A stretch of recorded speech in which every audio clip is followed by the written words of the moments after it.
দুর্গাপুজো সবে শেষ হয়েছে। বিজয়ের আনন্দ মিলিয়ে যেতে না যেতেই শহরের আকাশে এক অদ্ভুত শূন্যতার পর্দা নেমে আসে। এমনই এক অলস সকাল, হালকা কুয়াশার মতো এক ধূসর আভা ছড়িয়ে আছে চারিদিকে। রাস্তাগুলো এখন শান্ত। গত কয়েকদিনের ভিড়, আলো, ধূপধুনের গন্ধে যেন হঠাৎই সব গুটিয়ে গেছে।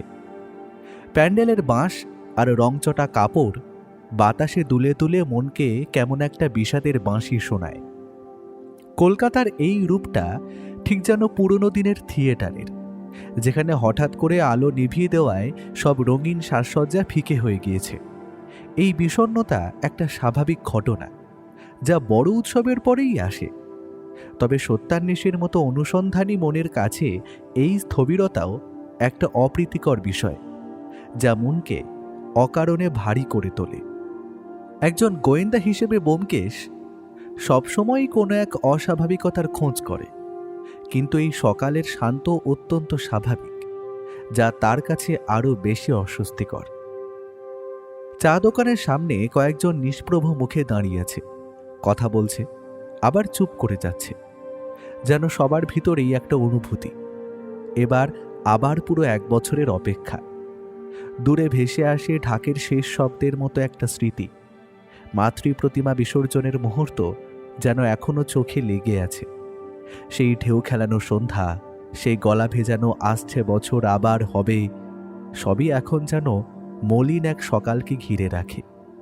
ঘরের জানলার পাশে বসে থাকা মানুষটাও আজ আলসেমিতে ডুবে যায়, হাতে গরম চায়ের কাপ, অথচ মন চলে যায় গত রাতের আলো ঝলমলে মুহূর্তগুলোয়।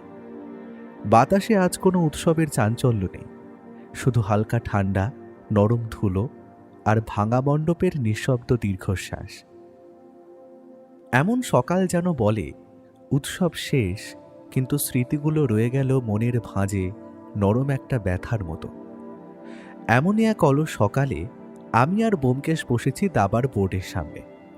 বাইরে বাতাসে এখনো দুর্গাপুজো শেষের বিষণ্ণতা ঝুলে আছে, আর ঘরের ভেতরেও সেই আমেজ ঢুকে পড়েছে নিঃশব্দে। দাবার ঘুঁটিগুলো ঠিকঠাক সাজানো, কালো সাদা খোপগুলো যেন আমাদের দিকে তাকিয়ে আছে, চলো শুরু করো। কিন্তু আমাদের কারুরই মন বসছে না। ব্যোমকেশের চোখে আজ গোয়েন্দা সুলভ তীক্ষ্ণতা নেই, বরং এক ধরনের নিরুৎসাহ ছায়া। আমিও ঘুঁটি ছুঁই, আবার হাত সরিয়ে নিই, যেন খেলা শুরু করার আগ্রহটাই নেই। রান্নাঘর থেকে ভেসে আসছে বৌঠানের কড়াই চামচের মৃদু আওয়াজ, মশলার গন্ধ আর গরম ভাতের বাষ্প মাখা সুবাস। সাধারণ দিনে এইসব শব্দ, গন্ধ বাড়িকে প্রাণবন্ত করে তুলত, কিন্তু আজ সেগুলোও যেন অলস সকালের অংশ হয়ে গেছে। ব্যোমকেশের সিগারেটের ধোঁয়া ধীরে ধীরে বাতাসে ছড়িয়ে পড়ে নিস্তব্ধতাকে আরো ঘন করে তুলছে। চল, চাল দে। ব্যোমকেশ বলে, কিন্তু গলায় উদ্যম নেই। আমিও হেসে ফেলি, চাল তো দেব, মনটা আগে পাক।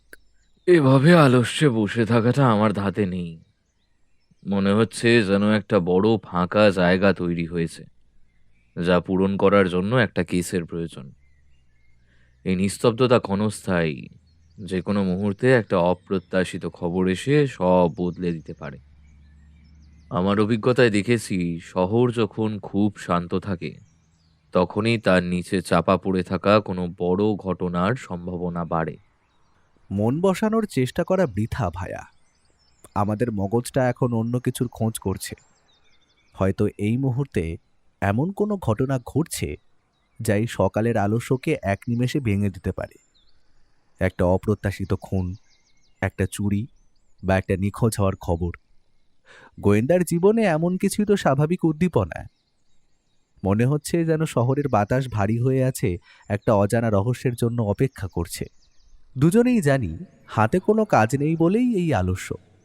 উৎসবের পরের নিঃসঙ্গতা, ফাঁকা দিন আর নিরুদ্দিষ্ট সকাল যেন আমাদেরকে দাবার বোর্ডের মতোই স্থির করে দিয়েছে। অবশেষে খেলায় মন না দিয়ে আমরা দুজনেই চুপচাপ বসে থাকি। বাইরের নীরবতা আর নিজেদের নিঃশব্দ ভাবনাই যেন আজকের আসল সঙ্গী।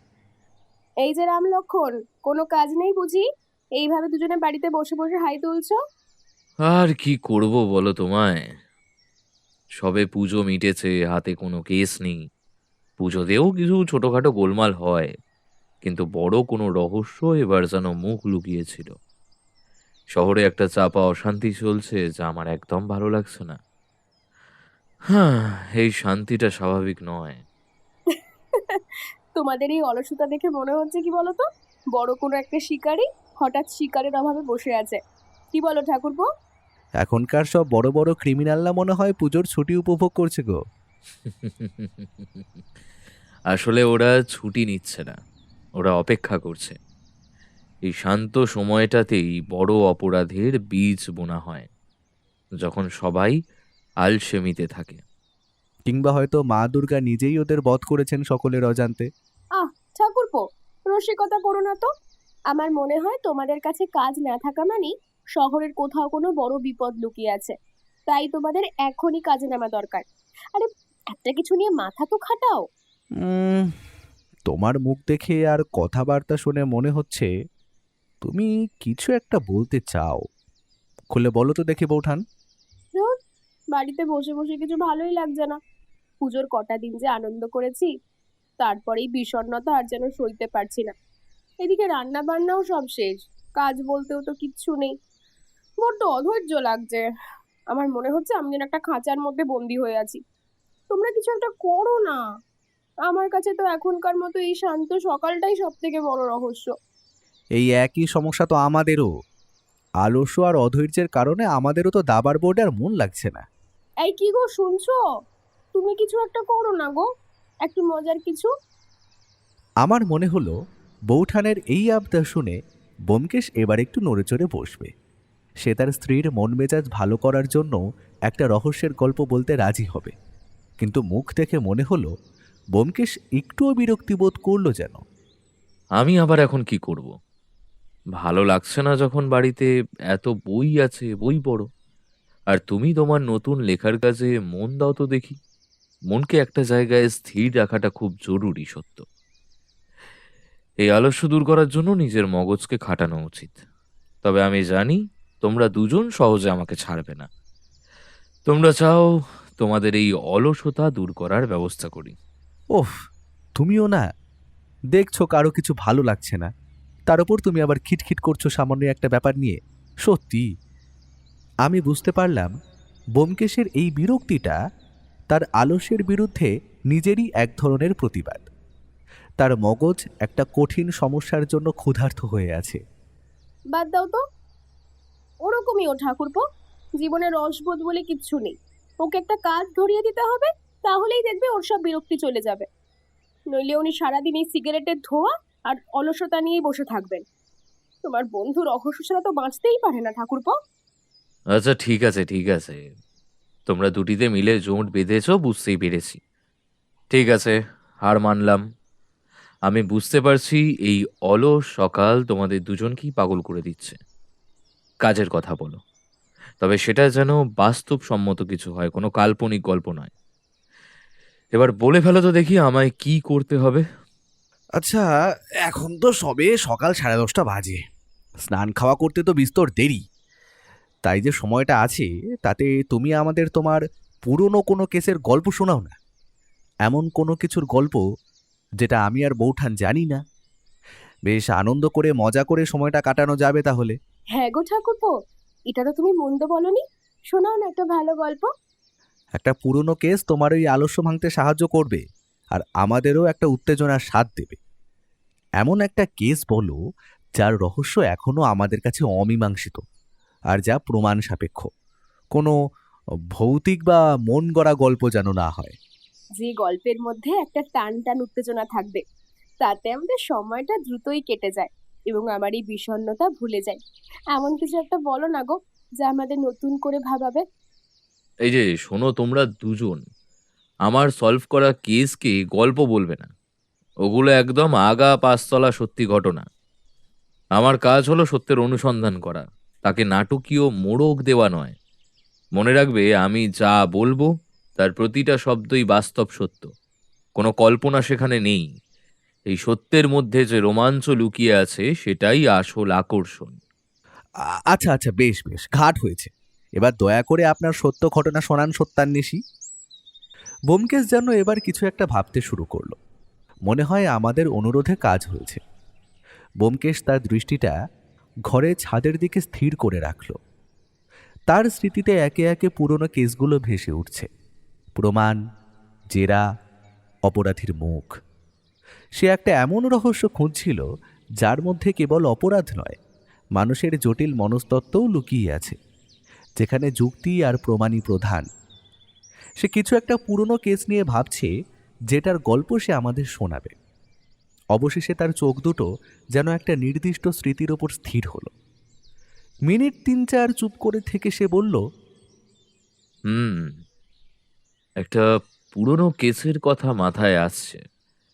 আজকে সেটাই না হয় শোনো, কিন্তু বলছি তার আগে একটু চা আর গরম ভাজা হবে নাকি? কেসটা শুরু করার আগে একটা মানসিক প্রস্তুতির প্রয়োজন। এই কেসটা একটু অন্যরকম ছিল, এর প্রতিটা মোড় মনোযোগ দিয়ে শুনতে হবে তোমাদের। ব্যোমকেশের এক কথায় বৌঠান রান্নাঘরে চলে গেল। মিনিট 10-এর মধ্যেই সে 3 কাপ চা আর একটা বড় থালা ভর্তি বেগুনি আর আলুর ফুলুরি নিয়ে এলো, আর সাথে নিয়ে এলো ঝুড়ি ভাজা। মনে মনে ভাবলাম, এই সময়টা বেশ ভালোই জমবে। এবার ব্যোমকেশ নিজের কথা শুরু করলো। কলেজ পাশ করেছি মাত্র, সামনে কি আছে তার কোনো সোজা উত্তর নেই। গতে বাঁধা চাকরির লাইনটা যেন মন টানে না। ব্রিটিশদের অধীনে দাসের মতো কাজ করা, সে কথা ভাবতেই বিরক্ত লাগে।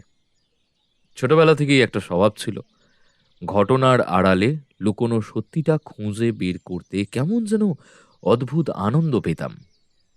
অন্যরা খেলাধুলা করত, আর আমি চোখ কান খাড়া করে থাকতাম কে কোথায় কি বলল, কিভাবে বলল আর কেন বলল। আমি জানতাম আমার এই পথ গতানুগতিক নয়। চাকরি বা অন্য কোনো বাঁধা ধরা করে জীবনে আমি স্বস্তি পাব না। সত্যের অনুসন্ধান করাই আমার মগজের একমাত্র চাহিদা। এই পর্যবেক্ষণ ক্ষমতাটাকেই আমি পেশা হিসাবে বেছে নেওয়ার কথা ভেবেছিলাম। হয়তো এসবই ইশারা দিচ্ছে, হয়তো সত্য অনুসন্ধানের পথটাই আমার পথ, যদি এই নিয়েই এগোনো যায়। ব্যোমকেশ বলে চলল। আমি আর বৌঠান মন দিয়ে শুনছি। বৌঠান তখন গভীরভাবে তার স্বামীর কথা শুনছিলেন। এইরকম ভাবেই সব চলছে। তখন থাকতাম অন্য একটা মেসে। এমন সময় একদিন হঠাৎ আমার বাড়িতে এসে উপস্থিত হলো আমার স্কুল জীবনের বন্ধু শচীন। ওর পুরো নাম শচীন্দ্র নারায়ণ দাশগুপ্ত। প্রথম দেখায় আমি ওকে ভালো করে চিনতে পারিনি, কিন্তু ওর মুখের আদল আর চোখের দিকে ভালো করে দেখতেই স্মরণে এলো নামটা। ওর চোখটা ছিল কটা ধরনের, তাই ছোটবেলায় ওকে অনেক রাগাতাম, সেটা মনে পড়ল। কিন্তু হঠাৎ ওর এরকম আগমন কেন, তাও আবার এতদিন বাদে? সে আমার ঠিকানা পেল কোত্থেকে? এরকম অনেক প্রশ্ন মাথায় ঘোরাঘুরি করছিল। শচীনের চেহারায় সময়ের ছাপ ছিল, কিন্তু চোখ দুটো ছিল খুবই ক্লান্ত। আমি বুঝতে পারছিলাম সে কোনো বড় সমস্যা নিয়ে এসেছে, না হলে এত বছর পর হঠাৎ আসতো না। তার আগমন আমার মনে একটা চাপা উত্তেজনা সৃষ্টি করলো, কিন্তু আসল ব্যাপারটা কি সেটা বুঝতে পারছিলাম না। আবার সরাসরি সেটা জিজ্ঞাসা করা বড্ড অশোভন, তাই আগে বললাম, আরে শচীন যে, আয় আয় ভেতরে আয়, বস, ওই যে ওই লাল চেয়ারটায় বস। এই বলে আমিও আর একটা চেয়ারে গিয়ে বসলাম। বাবা, আমি তো ভাবতেই পারিনি তুই আমায় চিনতে পারবি। সেই প্রায় 5 বছর আগে দেখা হয়েছে। না রে, ভুলে যাওয়া কি অতই সহজ রে? কিন্তু তুই আমার এই ঠিকানা পেলি কোত্থেকে বলতো? তবে তোকে প্রথম থেকেই বলি। এরপর শচীন যা বলল তা অনেকটা এরকম। শচীনের স্কুল জীবন শেষ হওয়ার কয়েক মাসের মধ্যেই তার বাবা হঠাৎ অসুস্থ হয়ে পড়েন এবং কয়েক সপ্তাহ পরেই মারা যান। সংসারের একমাত্র ভরসা ভেঙে পড়ায় তার পিসি তাকে পুনেতে ডাকেন। মায়ের মানসিক অবস্থাও তখন খারাপ, তাই শচীনকে একাই সিদ্ধান্ত নিতে হয়। কলকাতার পরিচিত গলি, পুরনো বন্ধুবান্ধব, মায়ের হাতের রান্না সবকিছু পেছনে ফেলে সে গিয়ে ওঠে পিসির ছোট্ট বাড়িতে। পুনেতে গিয়ে প্রথম দিকটা খুবই কঠিন ছিল। নতুন শহর, নতুন মানুষ, নতুন ভাষা, সবকিছুই তাকে বিব্রত করে তুলেছিল। কলেজে ভর্তি হওয়ার চেষ্টা করলেও বাবার মৃত্যুর পর আর্থিক অনিশ্চয়তা আর মানসিক বিরক্তি তাকে পড়াশোনা থেকে দূরে সরিয়ে দেয়। পিসির উৎসাহে বাবার রেখে যাওয়া অল্প কিছু টাকাকে সে কাজে লাগায়। প্রথমে ছোট আকারে অনলাইন সাপ্লায়ারের ব্যবসা শুরু করে। প্রতিদিন ভোরে উঠে বাজার থেকে মাল আনতো, দুপুরে প্যাকিং করত, সন্ধ্যায় ডেলিভারি পৌঁছে দিত। ধীরে ধীরে তার নির্ভরযোগ্যতা আর পরিশ্রমের সুনাম ছড়িয়ে পড়ে। শেষ 3 বছরে শচীনের ব্যবসা শুধু দাঁড়িয়ে যায়নি, বরং ভালোই লাভ দিতে শুরু করেছিল। স্থানীয় বাজারে তার নাম হয়ে গেছে শচীন ডেলিভারিজ। একটা ছোট্ট ব্র্যান্ড তৈরি হয়ে গেছে। এখন সে বুঝতে পারছে সময় এসেছে শহর বদলানোর। পিসিও বলেছে এবার নিজের জায়গায় ফিরে গিয়ে নিজের মতো কাজ কর। তাই কয়েক বছরের অভিজ্ঞতা, একটু সঞ্চয় আর অনেক স্বপ্ন নিয়ে শচীন এবার কলকাতায় ফিরেছে। মনে এক অদ্ভুত উত্তেজনা। শহরটা কি তাকে চিনতে পারবে, নাকি নতুনভাবে নিজের জায়গা বানাতে হবে? ব্যাগে পোশাকের থেকেও বেশি ভরা আছে আশা আর পরিকল্পনা।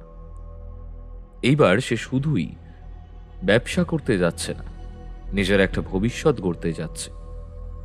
আমি তার জীবন সংগ্রামের কাহিনী পুরোটা মন দিয়ে শুনলাম, কিন্তু তার মুখের চিন্তার ভাঁজ আমায় আকর্ষণ করল। কাকিমা এখন তবে কোথায় থাকেন? শচীনের মুখটা না ফ্যাকাশে হয়ে গেল। সে চুপ করে রইল। প্রশ্নটা তার কাছে যেন একটা আঘাত ছিল। তার চুপ করে থাকাটাই বুঝিয়ে দিল যে আসল সমস্যা এখানেই আছে। মাকে নিয়মিত চিঠি লিখতাম, আমাদের কসবার বাড়ির ঠিকানাতেই। তার জবাবও পেতাম, কিন্তু বিগত প্রায় 1 মাস কোনো জবাব আসছিল না। তাই আমি তড়িঘড়ি এখানে ফেরার সিদ্ধান্ত নিই।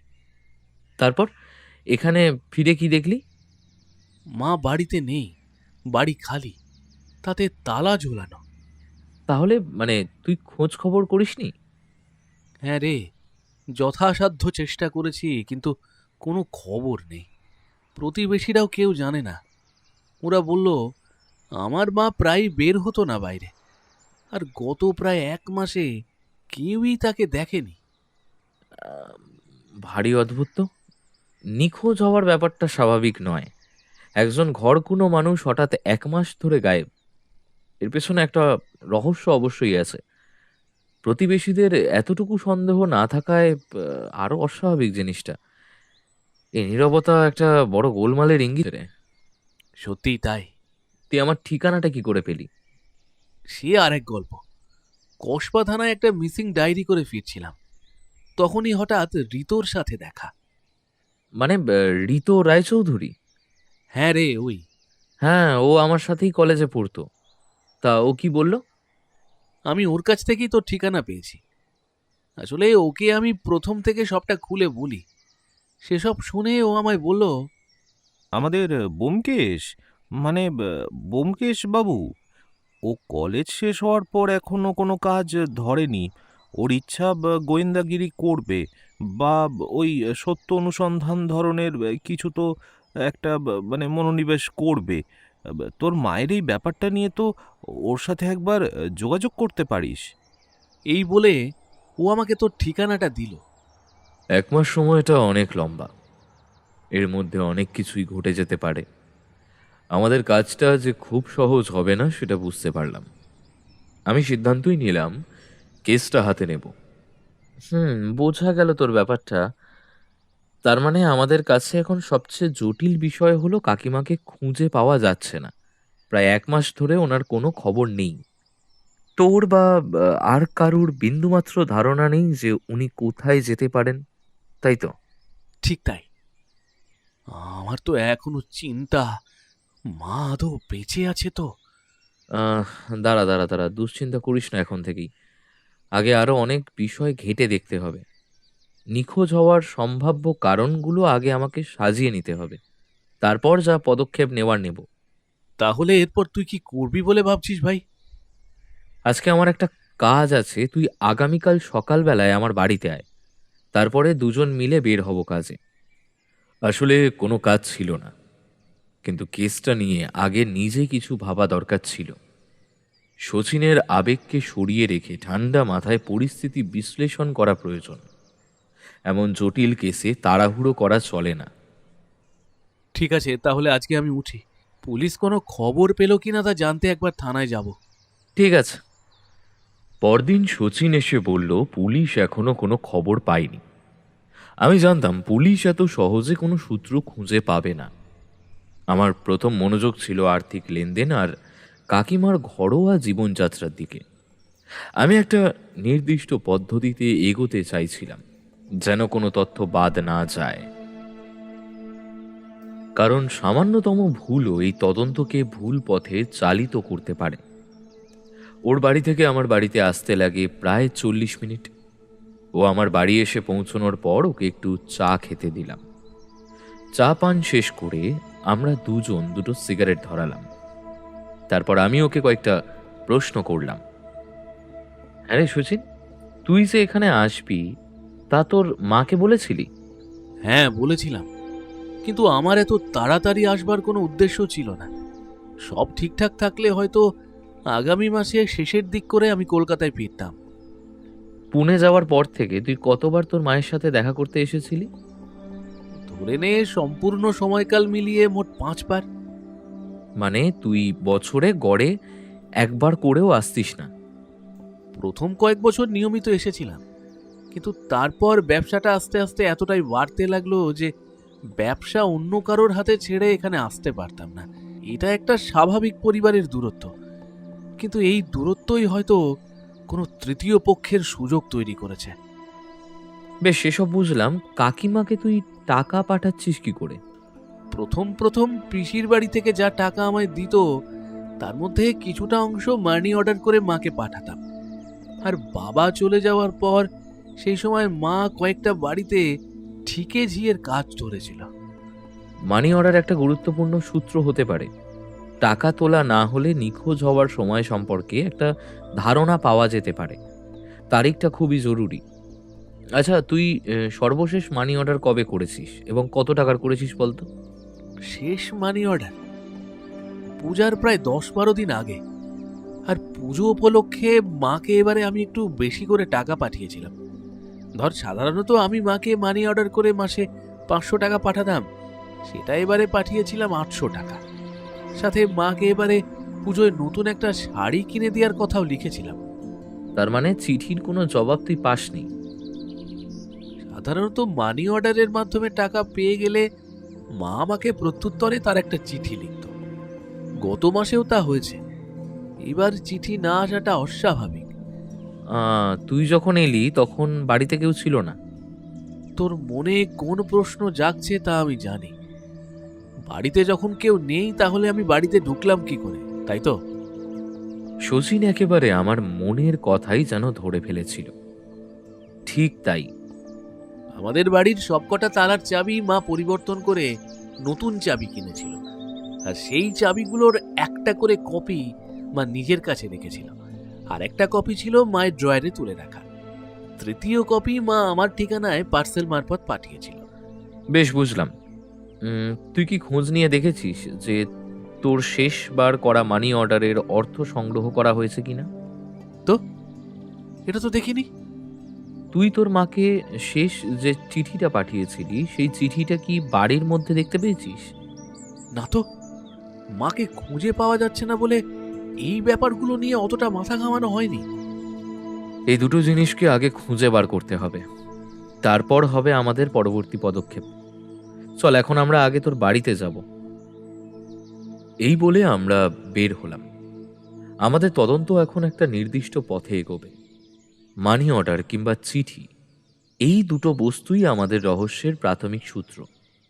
আমাদের হাতে সময় খুবই কম ছিল।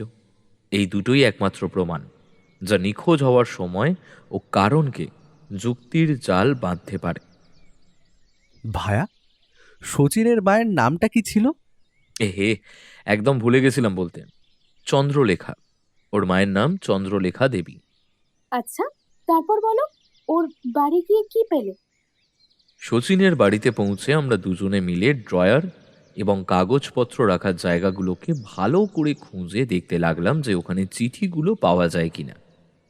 ঘরটা খুব বেশি গোছানো ছিল না, তবে জিনিসপত্র ছড়ানোও ছিল না। কিন্তু বোঝা যাচ্ছিল কাকিমা এক এবং খুব সাধারণ জীবন কাটাতেন। এরপর ব্যোমকেশ যা বলল তা অনেকটা এইরকম। প্রায় ঘণ্টাখানেক খোঁজাখুঁজি করেও চিঠি বা মানি অর্ডারের কাগজ কোনোটারই অস্তিত্ব পাওয়া গেল না। শুধু এবারের নয়, গত প্রায় ৩-৪ বারের মানি অর্ডারের কাগজ বা শচীনের পাঠানো চিঠির কোনো হদিশই পাওয়া গেল না। শুধু চন্দ্রলেখা দেবীর চিঠি লেখার কাগজের একটা দিস্তা আর কালি আর কলম মিলল ঘরে। তখনকার মতো কাজে ক্ষান্ত দিয়ে ব্যোমকেশ বাড়ি ফিরল। ওর মনে তখন অনেকগুলো প্রশ্ন দানা বেঁধেছে। চিঠি আর মানি অর্ডারের কাগজগুলো গেল কোথায়? চন্দ্রলেখা দেবীকে কি কেউ অপহরণ করেছে? যদি অপহরণ করেই থাকে তাহলে কেন করেছে? তার ছেলে যে ফিরে আসছে সে কথা তো আর কেউ জানতো না, এমনকি উনি নিজেও জানতেন না ঠিকভাবে। তবে একটা সম্ভাবনা হতে পারে যে বেশ অনেক দিন ধরেই চন্দ্রলেখা দেবীকে অপহরণকারীরা নজরবন্দি করে রেখেছিল, তাই জন্য ওই কাগজপত্রগুলোর কোনো হদিশ বাড়িতে নেই। পরের দিন আমরা দুজন ব্যাংকে গিয়ে খোঁজ নিলাম। আসলে চন্দ্রলেখা দেবীর ব্যাংক অ্যাকাউন্ট ছিল লোকাল একটা ব্যাংকেই। সেখানে গিয়ে খোঁজ নিয়ে আমরা জানতে পারলাম যে মানি অর্ডারের টাকা নিয়মিতই তোলা হয়েছে এই অ্যাকাউন্ট থেকে। তাহলে সেই টাকাগুলো গেল কোথায়? টাকা তো নিয়মিত তোলা হয়েছে, অথচ সেই টাকা কোনো প্রমাণ বা চিঠি তার বাড়িতে নেই। এর দুটো অর্থ হতে পারে। হয় কেউ জোর করে টাকা তুলেছে, নয়তো কাকিমা স্বেচ্ছায় চলে গিয়েছেন, কিন্তু সেই সম্ভাবনা খুবই কম। ব্যাংক থেকে বেরিয়ে আসতে যাব ঠিক এমন সময় একটা কি যেন মাথায় এলো। শচীনকে বাইরে দাঁড় করিয়ে রেখে আমি আবার ব্যাংকের ভেতরে গেলাম। সেখানকার কর্মচারীদের সাথে একটু কথা বলা দরকার। কথা বলতে বলতে একজন কর্মচারীর থেকে জানতে পারলাম একজন কর্মচারী এই নামটা শুনেছে এবং ভদ্রমহিলাকে মনে আছে, কারণ একবার একটা ফর্ম ফিল আপ করার দরকার হয়েছিল এবং ভদ্রমহিলা তা একা করতে পারছিলেন না বলে ওই কর্মচারী তাকে সাহায্য করেছিল। আমি কর্মচারীটার থেকে জানতে চাইলাম, ওই মহিলা কি ব্যাংকে একাই টাকা তুলতে আসতেন? না দাদা, ওনার ছেলে আসতো মাঝে মাঝে, তবে ফর্ম ফিল আপের দিন উনি একাই এসেছিলেন। কর্মচারীর এই কথা শুনে আমার সন্দেহটা আরো বাড়ল। কাকিমার তো পুনেতে থাকা শচীন ছাড়া আর অন্য কোনো ছেলে নেই। আচ্ছা, ওনার ছেলেকে ঠিক কেমন দেখতে ছিল একটু বলতে পারবে? একদম পুঙ্খানুপুঙ্খ বর্ণনা তো দিতে পারবো না দাদা, তবে বলতে পারি বেশ লম্বা, ফর্সা বদন, আর একটু খুঁড়িয়ে খুঁড়িয়ে হাঁটে। খুব সম্ভবত পায়ে কোনো সমস্যা আছে। খুঁড়িয়ে হাঁটা? ভাইয়া, তার মানে তো এটা শচীন ছিল না। হ্যাঁ, এটা একটা গুরুত্বপূর্ণ বৈশিষ্ট্য। আমি নিশ্চিত হলাম যে এই লোক শচীন নয়। আচ্ছা বেশ, যদি উনি এর মধ্যে আবার ব্যাংকে আসেন তবে এই ঠিকানায় যোগাযোগ করো। হ্যাঁ, এই বলে আমি তাকে নিজের ঠিকানাটা দিলাম আর সাথে 30 টাকা বকশিস দিলাম। কর্মচারীটা বেশ খুশি হয়ে আমাকে সেলাম করলো। শচীন, বুঝলি, তোর মা মনে হচ্ছে কোনো অপহরণকারী চক্রের হাতেই পড়েছেন। আমার দৃঢ় বিশ্বাস হলো কাকিমা নিখোঁজ হননি, তাকে সরিয়ে দেওয়া হয়েছে। তুই এত সব জানলি কি করে? আমি তাকে এবার সবটা খুলে বললাম। হয়তো চন্দ্রলেখা দেবী কেউ বা কারা কিডন্যাপ করেছে, আর মাসে মাসে টাকা আসার সময় শুধু তাকে নিয়ে ব্যাংকে এসে টাকা তোলে, আর প্রাণের ভয় হয়তো তাকে এই কাজে সাহায্য করতে হয়। এটা শুনে শচীন স্তব্ধ হয়ে গেল। তার মায়ের জীবন যে এমন বিপদের মুখে গত 1 মাস যাবৎ তা সে কল্পনাও করেনি। আচ্ছা শচীন, তুই কি কোনো নির্দিষ্ট তারিখে টাকা পাঠাতিস কাকিমাকে? নির্দিষ্ট ঠিক বলতে পারবো না, তবে চেষ্টা করতাম মাসের 3 তারিখের মধ্যেই মানি অর্ডার পোস্টাল অফিসে দিয়ে দিতে, আর সেখান থেকে মায়ের কাছে আসতে খুব জোর 3-4 দিন। মাসের 7-8 তারিখে মা টাকা পেয়ে যেত। দেখ শচীন, আমার দৃঢ় বিশ্বাস অপহরণকারীরা মাসের এই সময়েই সক্রিয় হয়। আমার ধারণা কেউ বা কারা কাকিমাকে আগেই বন্দি করেছে, প্রথমে গৃহবন্দী আর তারপর কোনো কারণে এখন অপহরণ করে অন্যত্র নিয়ে গেছে। গৃহবন্দী থাকার সময় হয়তো তারা পুরনো চিঠি ও মানি অর্ডারের কাগজগুলো সরিয়ে দিয়েছে যাতে তুই সূত্র না পাস। এই যে সাংঘাতিক! এখন কি হবে ব্যোমকেশ? আমার যে সর্বনাশ হয়ে গেল! এই মা কি আদৌ জীবিত ব্যোমকেশ? আমার ধারণা উনি জীবিত, কিন্তু বন্দি আছেন। কেউ বা কারা ওই তোর পাঠানো অর্থ আত্মসাৎ করছে তোর মায়ের থেকে। যদি খুনই করতো তবে এত ঝামেলা করে মাস মাস টাকা তোলার প্রয়োজন পড়তো না। টাকা তোলা হচ্ছে মানে কাকিমা জীবিত কিন্তু বন্দি। হায় হায়!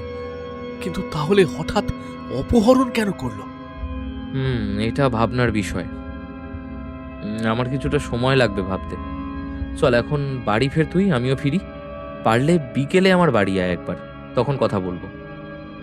এই নতুন তথ্যটা বেশ জটিল।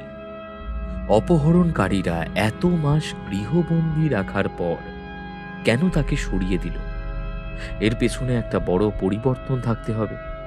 হয়তো তারা বুঝতে পেরেছে যে শচীন যে কোনো মুহূর্তে ফিরতে পারে, অথবা কাকিমার কাছে এমন কোনো তথ্য ছিল যা তারা লুকিয়ে রাখতে চাইছিল। বাড়ি ফিরে গোটা ঘটনাটা ঠান্ডা মাথায় সাজানো দরকার। ভায়া, একবার মাঝপথে থামাচ্ছি, মাফ করো আমায়। আরে না না, বলো কি হয়েছে? আমি লক্ষ্য করেছি তুমি কিছু একটা বলার জন্য উসখুস করছো। আমার একটা সম্ভাবনার কথা মাথায় আসছে। নির্দ্বিধায় বলতে পারো বন্ধু, তোমার ভাবনাও এই রহস্যের নতুন দিক খুলতে পারে। এমনটাও তো হতে পারে যে শচীনের মা অনেক আগেই মারা গেছেন, আর তার নাম আর সই নকল করে কেউ বা কারা টাকা তুলে যাচ্ছে। এমনটা হওয়া কি একেবারে অসম্ভব? আর ধরুই না, যে কদিন শচীন চিঠি পায়নি সেই সময় হয়তো তার মা মারা গিয়েছেন বা খুন হয়েছেন, কিন্তু শচীন তা না জেনেই টাকা পাঠিয়েছে, আর প্রত্যুত্তরে এ পক্ষ থেকে কোনো যায়নি, কারণ তার মায়ের হাতের লেখা নকল করা সম্ভব ছিল না। তোমার চিন্তাটা যুক্তিযুক্ত, কারণ মৃত ব্যক্তির নামে টাকা তোলার ঘটনা নতুন নয়। এটা ছিল একটি খুব বাস্তব সম্ভাবনা। কিন্তু ব্যোমকেশ আমার কথায় মুচকি হাসল, কিন্তু ও এরকম পাগলের মতো নিজের মনে হাসছে কেন? ও মা, এবার দেখে যে বউঠানো হাসছে। আমি করুণ মুখে জিজ্ঞেস করলাম, কি হলো গো, তোমরা কপত কপতি হাসছো কেন? বন্ধু, তুমি মনে হয় ভুলেই গেছো, এটা গল্প, মানে সত্যি ঘটনা কিন্তু পুরাতন কেস, অর্থাৎ এর সমাপ্তি আমার জানা। ব্যোমকেশের কথায় নিজের বোকামিটা বুঝতে পারলাম। নিজেরই হাসি পেল এবার। ও বলে চলল, তবে তুমি যে ভাবনাগুলো ভেবেছো সেগুলো খুব একটা অমূলক নয়। এই সবকটা সম্ভাবনার কথা আমার নিজের মাথাতেও এসেছিল, কিন্তু পরবর্তীকালে ঘটনাক্রমে যেভাবে এগিয়েছে তাতে আমায় সেই সম্ভাবনাগুলোকে সম্পূর্ণ বাদ দিতে হয়েছিল। কিছুটা ভাগ্যের জোর, আবার কিছুটা দৈবাত, এটাও বলতে পারো। ঠিক আছে, আর বিরক্ত করব না, তুমি বলো। হ্যাঁ হ্যাঁ, দাঁড়াও একটু অপেক্ষা করো, আমি আর একটু চা আর নিমকি আনি। এই বলে বৌঠান রান্নাঘরে চলে গেল। বৌঠানের যেন এই রহস্যটা শোনার জন্য আরও বেশি উৎসাহী হয়ে উঠল।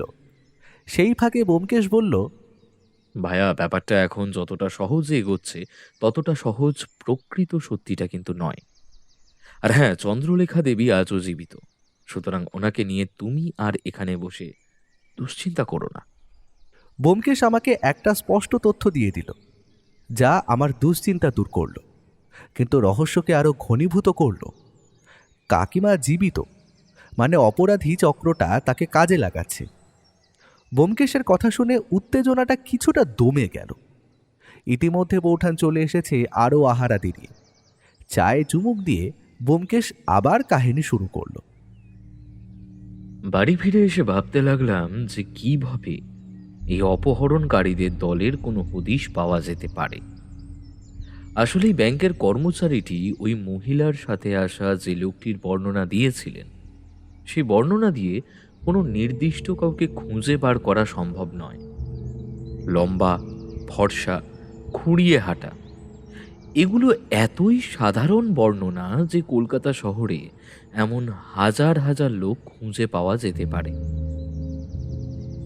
সুনির্দিষ্ট বৈশিষ্ট্য, যেমন হাতে কাটা দাগ, মুখের কোনো বিশেষ চিহ্ন, এই সব পেলে হয়তো কাজটা সহজ হতো, কিন্তু তা তো হয়নি। তাই আপাতত এই সূত্রের ওপর ভরসা রাখা বৃথা। একটা কাজ করা যেতে পারে। আমি তখনও জানতাম না যে অপহরণকারীদের দল জানে কি না যে চন্দ্রলেখা দেবীর ছেলে পুনে থেকে ফিরে এসেছে। সেক্ষেত্রে ওই বাড়ির ওপর নজর রাখলে কিছু কাজ হতে পারে। কিন্তু নজরটা কে রাখবে? এখন মাসের 4 তারিখ, তার মানে 7-8 তারিখ নাগাদ নিশ্চয়ই ওই গ্যাংয়ের কেউ শচীনদের বাড়ি আসবে পরবর্তী মানি অর্ডার খুঁজতে। কিন্তু তারা যদি দেখে ফেলে শচীন ফিরে এসেছে, তাহলে ওরা আরো সাবধান হয়ে যাবে। এমনকি চন্দ্রলেখা দেবীকে তারা খুন করতে পারে। না, কিছু একটা উপায় ভেবে বের করতেই হবে। যখন মাথার মধ্যে এইসব চলছে, তখন হঠাৎ করে বেল বাজলো। আমি একাই থাকতাম। দরজা খুলে দেখি ইন্সপেক্টর প্রবীর বাবু এসেছেন। আমার বাবার বয়সী মানুষ তিনি, আমার বাবার ভালো বন্ধু। সেই সূত্রে তখন আমার সাথে ওনার পরিচয় ছিল। হঠাৎ করে ওনাকে আমার বাড়িতে দেখে কিছুটা ঘাবড়ে গিয়েছিলাম। আমাকে দেখতে পেয়ে উনি বললেন, এই যে ব্যোমকেশ, বলো খবর কি?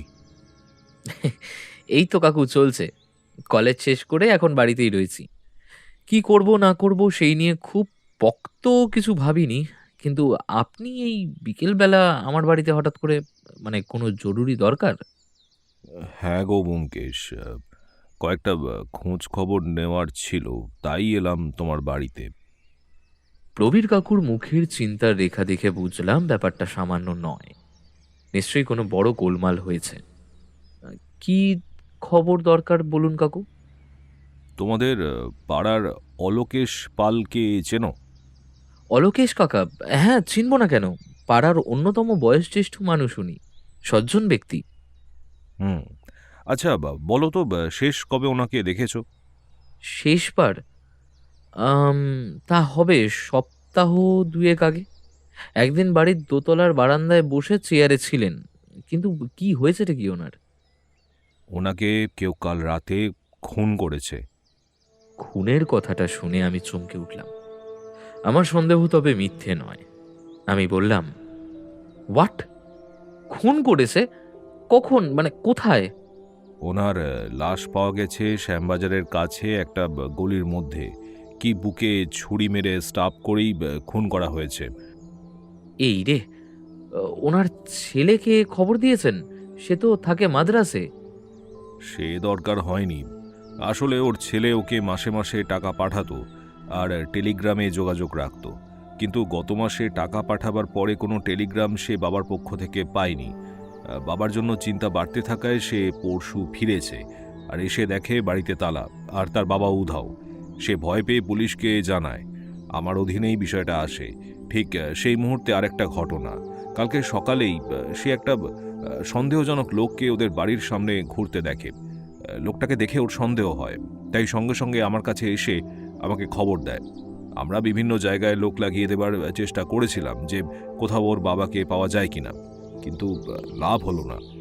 উপরন্তু বেচারা বুড়ো মানুষটাকে শেষ বয়সে খুন হতে হলো। এ কি ব্যোমকেশ, তোমার ভ্রু কুঁচকে যাচ্ছে কেন? আমার মস্তিষ্ক তখন দ্রুত দুটো ঘটনাকে মেলাতে ব্যস্ত। তড়িঘড়ি নিজেকে সামলে নিয়ে বললাম, না কাকু, আপনি আগে বলা শেষ করুন পুরোটা, তারপর আমি বলছি। আচ্ছা বেশ। আসলে এখন আমরা পুলিশরা সন্দেহ করছি যে এটা কোনো অপহরণকারী দলের কাজ। অলোকেশ বাবুকে হয়তো তারা কিডন্যাপ করে নিয়ে গিয়েছিল আর তার মানি অর্ডারের মাধ্যমে পাওয়া অর্থ আত্মসাৎ করার জন্য। তাই যে লোকটিকে অলোকেশ বাবুর ছেলে ওদের বাড়ির সামনে ঘোরাঘুরি করতে দেখেছিল, সে হয়তো ওই দলেরই লোক। যখন সে বুঝতে পেরেছে যে অলোকেশ বাবুর ছেলে বাড়ি ফিরে এসেছে, তখন আর অর্থ পাওয়া যাবে না বুঝতে পেরে ওই বুড়ো মানুষটাকে তারা হত্যা করেছে এই নৃশংসভাবে। কাকু যা বলছেন তা আমার সন্দেহের সঙ্গে হুবহু মিলে যাচ্ছে। এই চক্রটি একা এবং দূরবর্তী সন্তানের কাছ থেকে টাকা পাওয়া বৃদ্ধ বৃদ্ধাদের টার্গেট করছে। অলোকেশবাবুর ছেলে সময় মতো ফিরে না এলে হয়তো আরো কিছুদিন চলত। এই মুহূর্তে লোকানো ঠিক হবে না কিছু। পুলিশের সাহায্য পেলে কাজটা সহজ হবে। কাকু, আমার কাছেও একটা এরকম কেস আছে, মানে আমার এক বন্ধুর সাথে ঘটেছে বিষয়টা। আর আমি এখন ফাঁকা, আর এই মানে সত্যান্বেষণ ও রহস্যভেদ করা একটু ঝোঁক আছে বলেই আমি সেদিকে একটু মাথা দিচ্ছি আর কি। তোমার এই ঝোঁকের কথা আমি তোমার বাবার কাছে শুনেছি, কিন্তু আমায় ব্যাপারটা একটু খুলে বলো তো। একদম গোড়া থেকে আপনাকে বলবো। আসলে এখন আমার ধারণা হচ্ছে এই দুটো ব্যাপার হয়তো পরস্পরের সাথে যুক্ত। এই বলে ব্যোমকেশ সব কথা ওনাকে খুলে বলল। শচীনের স্কুল জীবনের পরে হওয়া ক্ষতি, এরপর তার পুনে চলে যাওয়া, সেখানে ব্যবসা করা, মায়ের সাথে কিভাবে যোগাযোগ করে টাকা পাঠাতো, আর তার মায়ের রহস্যজনকভাবে উধাও হয়ে যাওয়া, আর সেই খোঁজে ব্যাংকের কর্মচারীদের সাথে কথাবার্তা বলা, কিছুই বলতে ব্যোমকেশ বাদ রাখল না। দুটো ঘটনাকে পরস্পরের সাথে সম্পৃক্ত এই ধারণা আরও দৃঢ় হতে লাগলো। আমি তো ভেবে রেখেছিলাম আর একটু কেসটার খোরাক সম্বন্ধে জানি, তারপর সাহায্য চাইব। এদিকে প্রবীর কাকু বেশ আগ্রহী হয়ে উঠেছেন। প্রবীর কাকুর দুটো চোখ ক্রমশ বিস্ফারিত হয়ে উঠছিল। তিনি বুঝতে পারলেন এই অপহরণ চক্রের কাজ অনেক দূরে গিয়েছে। ব্যোমকেশ, তোমার কথা শুনে আমার উদ্বেগ যে আরো বেড়ে গেল। কারণ শচীন ফিরে এসেছে বলছো, কিন্তু সেই অপহরণকারীদের দল যদি সে কথা জানতে পারে, তাহলে চন্দ্রলেখা দেবীকেও খুন হতে হবে হয়তো। কিন্তু আমাদের যে করেই হোক এটা আটকাতে হবে, একটা জব্বর প্ল্যান বার করতে হবে মাথা থেকে ভেবে। কাকু বুঝতে পারলেন শচীনের উপস্থিতি চন্দ্রলেখা দেবীর জন্য ডেডলাইন তৈরি করছে। ঠিক সময়ে আমার মাথায় একটা দারুণ প্ল্যান খেলে গেল। কাকু, আমার একটা প্ল্যান আছে, শুনবেন? হ্যাঁ, নিশ্চয়ই নিশ্চয়ই, অবশ্যই বলো, আমি শুনছি। আজকে তো মাসের 4 তারিখ, আর শচীনের পাঠানো টাকা ওর মায়ের কাছে পৌঁছতে মাসের 7-8 তারিখ। তেমনি অপহরণকারীদের দলের লোকেরা সচিবের বাড়িতে হানা দেবে আর 2-3 দিনের মধ্যে। সম্ভবত মানি অর্ডারের কাগজ বা টাকা তোলার জন্য সূত্র খুঁজতে আসবে।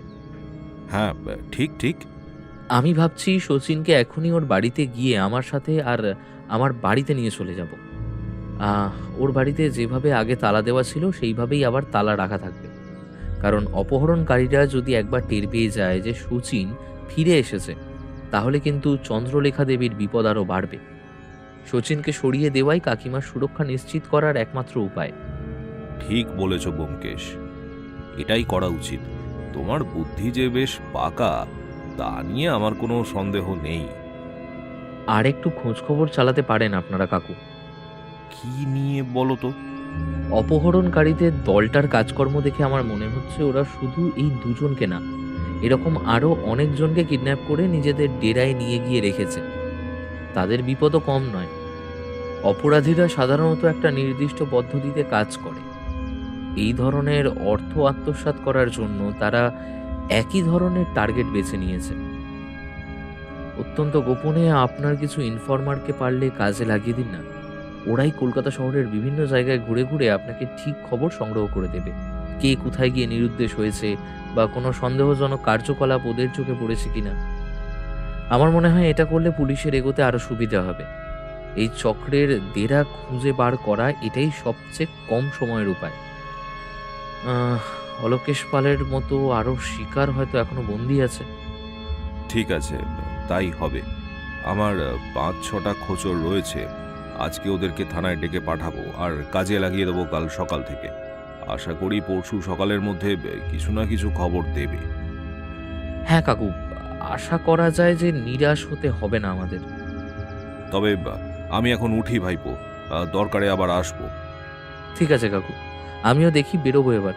শচীনকে সব বুঝিয়ে নিয়ে আসতে হবে। ব্যোমকেশ এরপর যেটা বলল তা কিছুটা সংক্ষেপে এখানে লিখছি। ব্যোমকেশ শচীনকে সব কথা খুলে বলল। দীর্ঘ সময় ধরে তারা দুজন মুখোমুখি বসেছিল, আর ব্যোমকেশ ধীর স্বরে তার কথা শেষ করল। শচীন কোনো প্রতিক্রিয়া দিল না, শুধু দীর্ঘ নিঃশ্বাস ফেলে চুপ করে রইল। ব্যোমকেশ তখন উঠে দাঁড়িয়ে নরম গলায় বলল, চল আমার বাড়িতে গিয়ে বসে কথা বলি। এখানে বিপদ বেশি, শান্ত হওয়া যাচ্ছে না।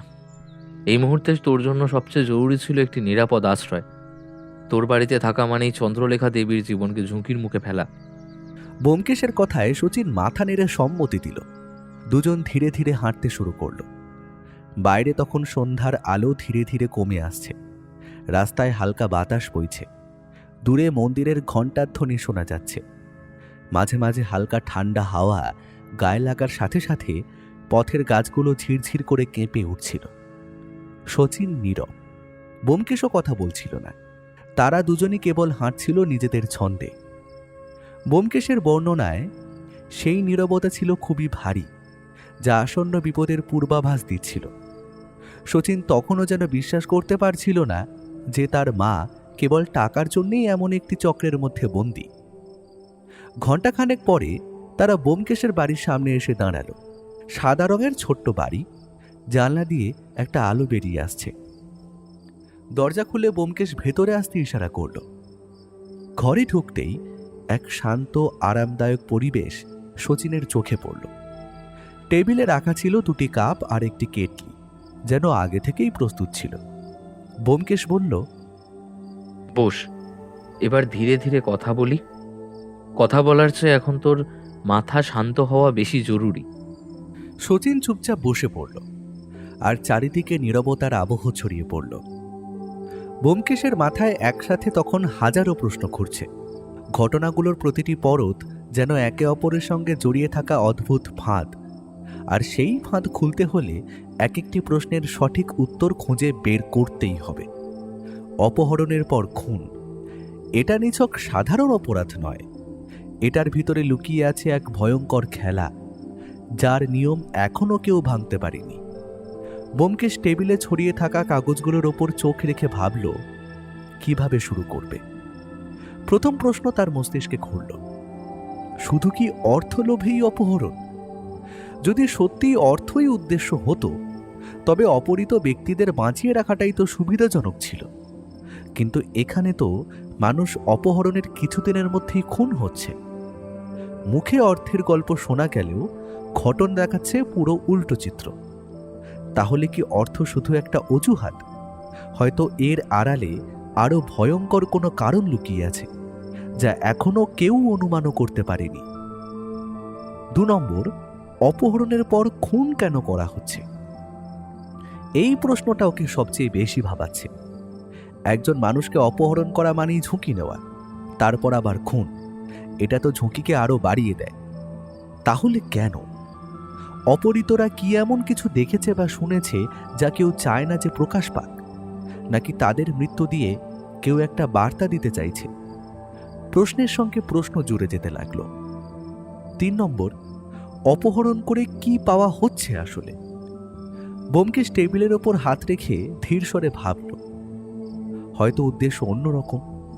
হয়তো এই মৃত্যু দিয়ে কেউ নিজের প্রভাব বিস্তার করছে, হয়তো কোনো গোপন লেনদেন বা মতবাদের লড়াইয়ের ফল, অথবা আরো ভয়ঙ্কর, মানুষের ওপর কোনো নৃশংস পরীক্ষা বা অজানা উদ্দেশ্য। সত্য যাই হোক, এটা নিশ্চিত এটা শুধুই টাকার খেলা নয়। 4 নম্বর, অপহরণকারীদের ডেরা কোথায় হতে পারে? এই প্রশ্নের উত্তর সবচেয়ে কঠিন। শহরের ভিড়ে নাকি বাইরে কোনো নির্জন জায়গায়? ও মানচিত্র বের করে দেখল, নদীর ধারে কিছু পুরনো গুদাম ঘর আছে, কয়েকটা ভাঙা মিল ফ্যাক্টরি রয়েছে, আর কয়েকটা জঙ্গল ঘেরা অঞ্চল আছে যেখানে পুলিশ খুবই কম যায়। এমন জায়গা দরকার যেখান থেকে মানুষকে অদৃশ্য করে রাখা ও হত্যা করেও সহজে নিশ্চিহ্ন হয়ে যাওয়া যায়। ও আঙুল বোলাতে বোলাতে মনে মনে সম্ভাব্য জায়গাগুলো চিহ্নিত করতে লাগলো। 5 নম্বর, এদের লক্ষ্য কি শুধুই অর্থ নাকি অন্য কিছু? তার মন বলছে উদ্দেশ্য আরো বড়। হয়তো ভুক্তভোগীদের মধ্যে কোনো গুরুত্বপূর্ণ মিল আছে যা এখনো চোখে পড়েনি। হয়তো কেউ নির্দিষ্ট মানুষদের সরিয়ে দিতে চাইছে, অথবা এটা কোনো সংগঠিত চক্র যারা নিজেদের শক্তি প্রমাণ করতে চাইছে। শেষটা যতই অদ্ভুত হোক, এটা স্পষ্ট যে কোনো ঘটনাই অকারণ নয়। 6 নম্বর, অলোকেশবাবুর পোস্টমর্টেম রিপোর্ট দেখা জরুরি। ও চেয়ারে হেলান দিয়ে চোখ বন্ধ করল। যদি রিপোর্টে মৃত্যুর ধরন বা দেহে কোনো বিশেষ চিহ্ন পাওয়া যায়, তাহলে হয়তো নতুন দরজা খুলে যাবে। অনেক সময় মৃতদেহই সত্যের সবচেয়ে স্পষ্ট সাক্ষী হয়ে ওঠে। ঠিক করল আগামীকাল সকালেই সে রিপোর্ট সংগ্রহ করবে। প্রতিটি প্রশ্নের উত্তর আছে, আমাকে শুধু সেগুলি জোড়া লাগাতে হবে। ঘরে নীরবতা নেমে এলো। বাইরের বাতাসের শব্দে পর্দা দুলছে, আর ওর চোখে অদ্ভুত দৃঢ়তা নিয়ে পরবর্তী পদক্ষেপের প্রস্তুতি নিচ্ছে। কারণ সত্যিকে চেপে রাখা যায় না। একসময় সে নিজেই দরজা ভেঙে বেরিয়ে আসে। ততক্ষণে শচীন ঘুমিয়ে পড়েছে। সারাদিনের মানসিক ধকল আর উদ্বেগ শচীনকে কাবু করে দিয়েছিল।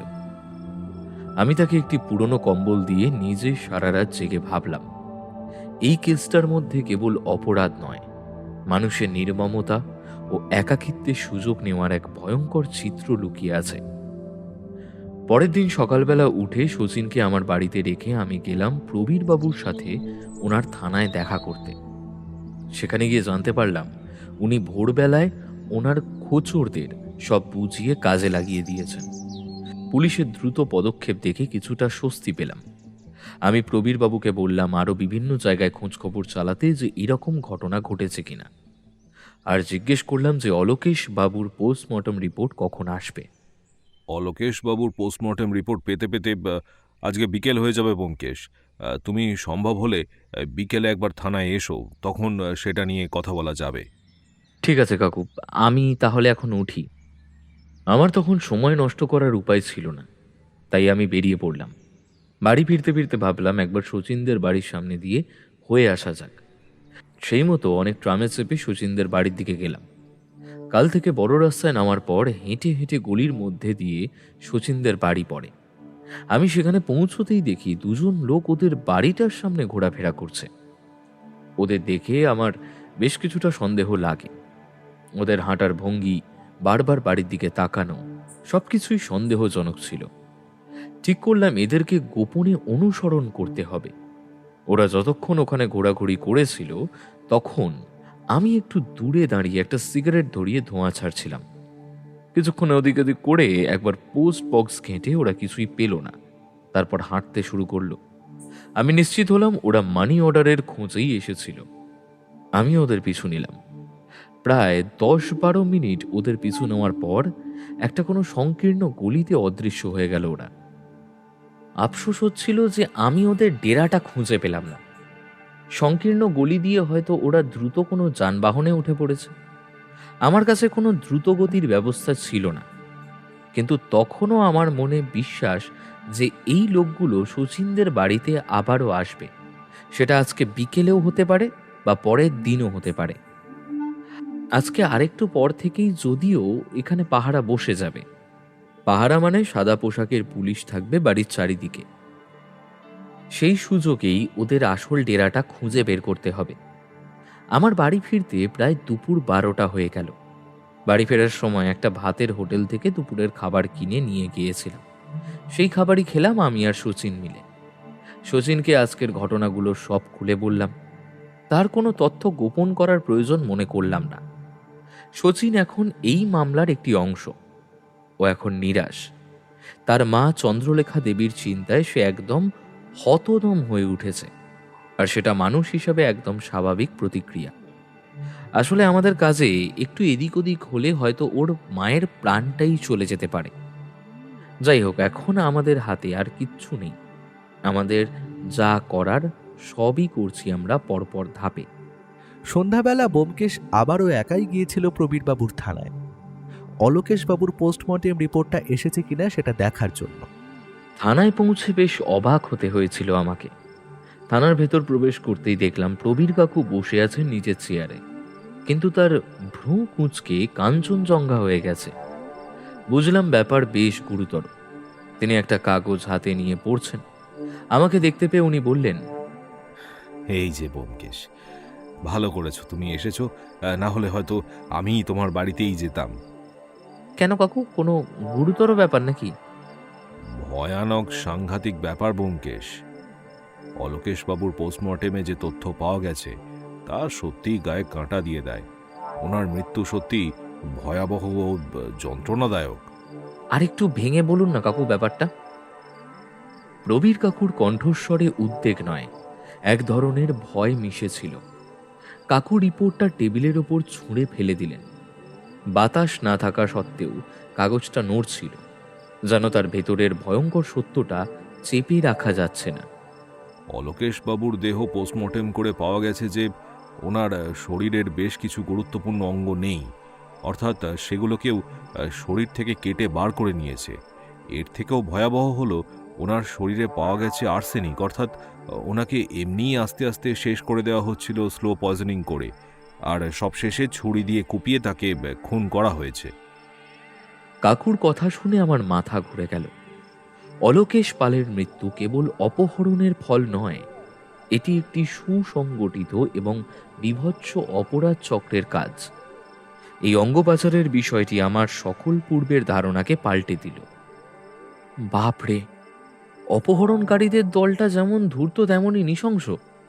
আমি নিজেও এই সম্ভাবনার কথা কালকে ভাবছিলাম যে হয়তো অর্থ কেড়ে নেওয়াই এই অপহরণের মূল লক্ষ্য নয়, এর আড়ালে হয়তো অন্য কোনো ষড়যন্ত্র রয়েছে, বড় ষড়যন্ত্র।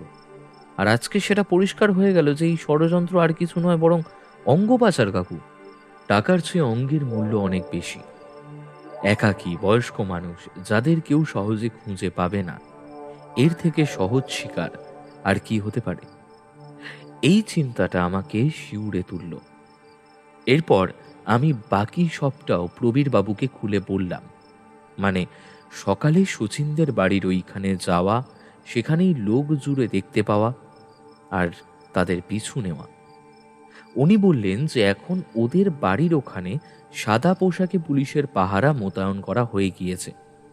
একজন ইনফর্মারকে ওখানে রাখা আছে যে কিনা সব খবর প্রবীর বাবুকে দেবে, যে কাউকে দেখা গেছে কিনা, কোনো সাদা পোশাকে পুলিশ পিছু নিয়েছে কিনা। আগে খুঁজে বের করতে হবে ওদের ডেরাটা।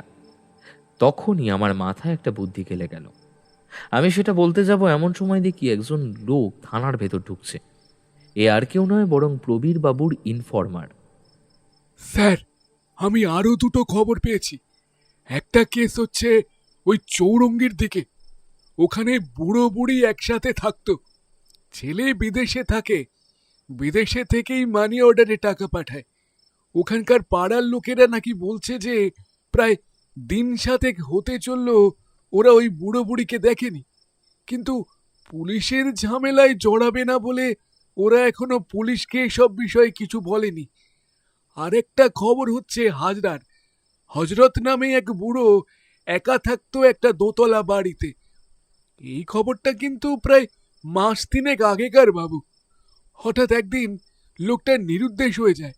প্রায় সপ্তাহ 3 পর তার লাশ পাওয়া গিয়েছিল গঙ্গার ঘাটে। লোকটার কেউ নেই, নিজের পেনশনের টাকায় সে সংসার চালাতো। তুমি কি বলো ব্যোমকেশ? এই দুটো খবর কি আমাদের ঘটনার সাথে সংযুক্ত? শুনে তো মনে হচ্ছে সংযুক্ত। বিশেষ করে চৌরঙ্গীর ঘটনাটি, সেখানেও একই রকম দূরত্ব, মানি অর্ডারের যোগসূত্র রয়েছে। চৌরঙ্গীর কেসটা একদম সাম্প্রতিক, কিন্তু হাজরার কেসটা পুরনো হলেও গঙ্গার ঘাটে লাশ পাওয়া এবং একাকিত্ব, দুটোই এই চক্রের কাজের প্রধান ধরনের মিল আছে গো। এই মুহূর্তে প্রতিটি নিরুদ্দেশ হওয়া ঘটনাই এই চক্রের নতুন শিকার হতে পারে। স্যার, আমার একটা অস্বাভাবিক জিনিস চোখে পড়েছে। আমি আপনাদের এই ঘটনাগুলো নিয়ে খোঁজ খবর করছিলাম বিভিন্ন জায়গায়, যে এরকম আরো কিছু খবর পাওয়া যায় কিনা। তখন একজনের মুখে একটা বৃদ্ধাশ্রম আর একটা অনাথ আশ্রমের কথা শুনলাম। সেই জায়গা দুটোতে নাকি কেউ নিজের বয়স্ক মা বাবাকে ছাড়তে আসে না, ওই বৃদ্ধাশ্রমের কর্তা ব্যক্তি লোকেরাই গিয়ে নিয়ে আসে। আমার কিরকম যেন সন্দেহ হতে আমি ওই বৃদ্ধাশ্রমে গিয়েছিলাম। ওটার নাম শান্তিনীর। কিন্তু আমি ওখানে গিয়ে কারোর সাথে কথা বলার চেষ্টা করতে আমাকে ওখানকার লোকেরা তাড়িয়ে দিল, যাচ্ছে তাই ভাবে অপমান করে। আমার কিন্তু মনে হচ্ছে ওই বৃদ্ধাশ্রমে কিছু একটা গন্ডগোল আছে স্যার। না হলে এমন কোথাওই তো দেখা যায় না যে বৃদ্ধাশ্রমের কর্মীরা নিচে থেকে এসে কাউকে নিয়ে যাচ্ছে। তোমাদের দুজনকেই অশেষ ধন্যবাদ। তোমরা খুব গুরুত্বপূর্ণ কিছু খবর আমাদের জোগাড় করে দিয়েছো। এজন্য তোমরা পুলিশের তরফ থেকে পুরস্কার পাবে এই কেসটা মিটে যাওয়ার পর। তোমরা এখন আসতে পারো, আর কিছু দরকার হলে তোমাদেরকে জানাবো। প্রবীর কাকু, আমারও মনে হচ্ছে ওই বৃদ্ধাশ্রমে কিছু একটা গন্ডগোল আছে। আর যদি অঙ্গ পাচারের ঘটনাটা সত্যি হয়, তাহলে এই বয়স্কদের নিয়ে গিয়ে রাখবার জন্য বৃদ্ধাশ্রমেরটাই সবচেয়ে শ্রেয়, কারণ সেখানে ঝট করে কারো সন্দেহ হবে না। বৃদ্ধাশ্রমের আড়ালে এই ঘৃণ্য ব্যবসা চালানো খুব সহজ। বৃদ্ধরা সহজেই নিখোঁজ হতে পারে এবং তাদের দেহাবশেষও সহজে গোপন করা যায়। আমার মনে হয় আপনার অবিলম্বে ওই বৃদ্ধাশ্রম, ওই অনাথ আশ্রমের মালিককেও, সে কোথায় থাকে এবং তার লাইসেন্সের খোঁজ নেওয়া উচিত। ঠিক বলেছ ব্যোমকেশ, আমি এখনই খোঁজ নেওয়ার ব্যবস্থা করছি। কাকু সঙ্গে সঙ্গে তার অধীনস্থদের ডেকে প্রয়োজনীয় নির্দেশ দিলেন। ঠিক আছে প্রবীর কাকু, আজ তাহলে আমি উঠি। কোনো খবর পেলে আমাকে অবশ্যই জানাবেন। হ্যাঁ হ্যাঁ, নিশ্চয়ই। তুমি সাবধানে যেও বাবা। এরপর আমি থানা থেকে বাড়ি ফিরলাম, কিন্তু শচীনকে সবটা খুলে বললাম না, কারণ আমার মনে হয়েছিল যে অলোকেশ বাবুর পরিণতির কথা শুনলে সে আরো ভয় পেয়ে যাবে এবং আরো উদ্বিগ্ন হয়ে উঠবে। ফলে তার শারীরিক এবং মানসিক নানান সমস্যা দেখা দিতে পারে। শচীনের মায়ের জীবন বাঁচানোর জন্য তার মনের জোর ধরে রাখাটা খুব জরুরি ছিল। ওকে শুধু বললাম যে এখনো পুলিশ কোনো খবর পায়নি। সেদিন রাতে আমাদের আর বিশেষ কোনো কথা হলো না। দেখলাম শচীন বালিশে মুখ গুঁজে ঘুমাচ্ছে। ঘটনা ঘটল পরের দিন সকালে। তখন বাজে বেলা প্রায় 12টা। প্রবীরবাবু আমাদের বাড়িতে। ওনাকে আমি প্রথমে একটু চা করে দিলাম। এরপর উনি আমাকে বললেন, ব্যোমকেশ, আমি ওগুলোর খোঁজ নিয়েছি। ওই অনাথ আশ্রম এবং ওই বৃদ্ধাশ্রমের মালিক একই ব্যক্তি, কিন্তু ওনার নাম ভিন্ন। একই ব্যক্তির দুটি ভিন্ন পরিচয়? এই দ্বৈততা নিশ্চিতভাবেই একটা বড় গন্ডগোলের ইঙ্গিত।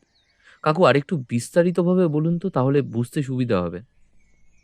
হ্যাঁ, বলছি। আসলে যে ব্যক্তিকে আমরা মালিক হিসেবে চিহ্নিত করেছিলাম, তিনি একজন এনজিওর কর্মকর্তা। পরবর্তীকালে তিনি নিজের টাকা দিয়ে গড়ে তোলেন শান্তিনীর নামের এই বৃদ্ধাশ্রমটি।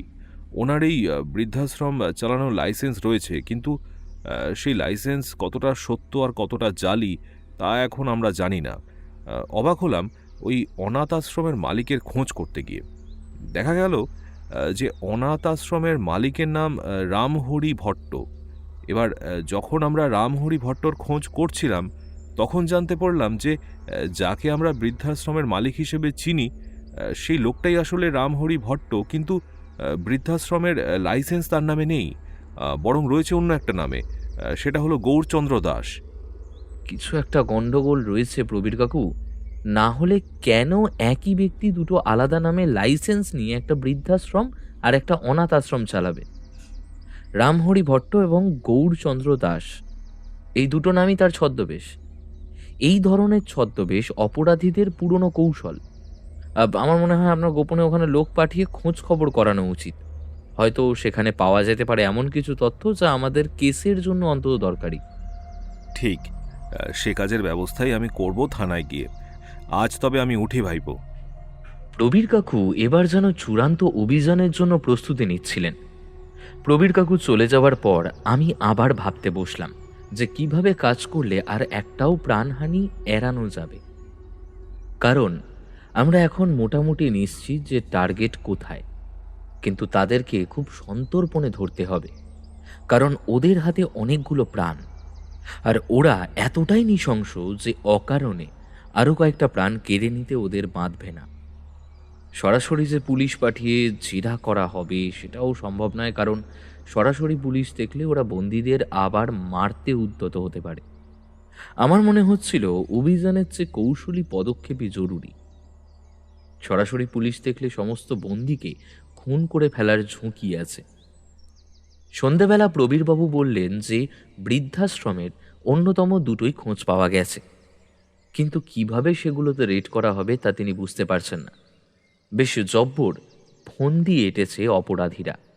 তাহলে এবার এই জ্বর তোমরা ছাড়ালে কিভাবে? বন্ধু, তোমার কৌতূহল স্বাভাবিক, কারণ যতটা এমন জায়গায় এসে দাঁড়িয়েছে সেখানে সরাসরি আক্রমণের ঝুঁকি খুব বেশি। পরদিন ভোরে প্রবীর কাকুকে সঙ্গে নিয়ে আমি শান্তিনীরের সামনে গিয়ে দাঁড়ালাম। রাত ভোর আমি ভেবেছি সরাসরি হামলা চালানো মানে বন্দীদের মৃত্যুর সম্ভাবনা বাড়ানো। তাই আমি প্রস্তাব দিলাম দুজন সাদা পোশাকের পুলিশকে ছদ্মবেশে বৃদ্ধ ও বৃদ্ধা সাজিয়ে ওই আশ্রমে প্রবেশ করাতে হবে। প্রবীর কাকু প্রথমে দ্বিধায় পড়লেও পরে রাজি হলেন। আসলে কাকুর দ্বিধা ছিল স্বাভাবিক, কারণ পুলিশ অফিসারের প্রাণের ঝুঁকি ছিল। কিন্তু এই উপায় ছাড়া বন্দীদের বাঁচানোর অন্য কোনো রাস্তা ছিল না। পুলিশের দুই বিশ্বস্ত অফিসার দত্ত ও লতা, এদেরকে আমরা ডাকলাম। দুজনেই শারীরিক গঠন এমন ছিল যে একটু মেকআপ, সাদা চুল, চামড়ার কুচকানো মাস্ক পরিয়ে অনায়াসেই বৃদ্ধ আর বৃদ্ধা সাজানো গেল।